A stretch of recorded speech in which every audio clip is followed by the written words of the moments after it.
আসসালামু আলাইকুম এভরিওয়ান, তোমাদের জন্য নিয়ে এসেছি প্রেম কাহিনীতে অভিশপ্ত গোলাপের পার্ট 2। তো চলো বেশি কথা না বলে গল্প শুরু করা যাক। প্রথম দিন বিকেলে সূর্য ডোবার ঠিক আগে আরিশা একা একা ঢুকে পড়ে গোলাপ বাগানের ভেতর। চুপচাপ বাতাসে শুধু পাতার মৃদু শব্দ। আরিশা হাত বাড়িয়ে একটা ফুল ছুঁয়েই ফিসফিস করে বলে, এটাই কি সেই গোলাপ যেটা প্রেম অভিশপ্ত ছিল? ঠিক তখনই পেছন থেকে ঠান্ডা হাওয়া বয়ে আসে। কেউ যেন খুব ধীরে বলে ওঠে, ওই ফুলটা তুলো না। ঠিক তৎক্ষণাৎ আরিশা চমকে গিয়ে পিছনে ঘুরে তাকালো। কেউ নেই, কিন্তু পায়ের কাছে পড়ে থাকা এক পুরাতন লাল কাপড় তার চোখে পড়ল। এটা যেন প্রাচীন রাজকীয় পোশাকের একটি অংশ। রাত নামতেই আশেপাশে কুয়াশা নামে, আর দূরে প্রাসাদে ভাঙ্গা দেয়ালে ভেসে ওঠে দুটি ছায়া, এক রাজকীয় পুরুষ এবং একজন রাজকন্যা।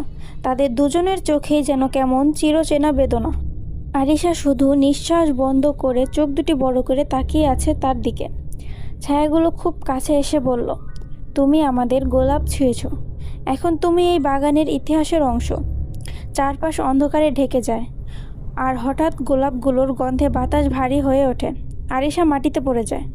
শেষবার চোখ বন্ধ হওয়ার আগে সে দেখতে পায় গোলাপের ডালে ঝুলছে এক পুরাতন তাবিজ।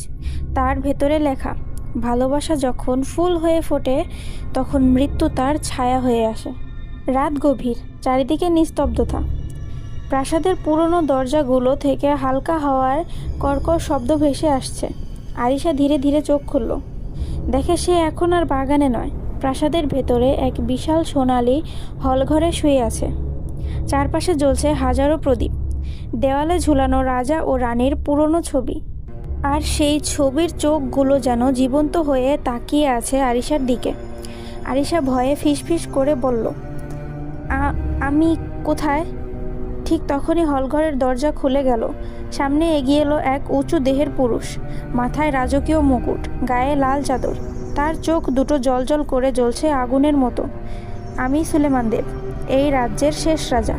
সে ধীরে ধীরে বলল, তুমি আমাদের অভিশপ্ত গোলাপ ছুঁয়েছ, এখন তোমার প্রাণেই বাঁচবে এই বাগানের আত্মারা। আরিশা পেছনে সরে যেতে চায়, কিন্তু তার পা যেন মাটিতে আটকে গেছে।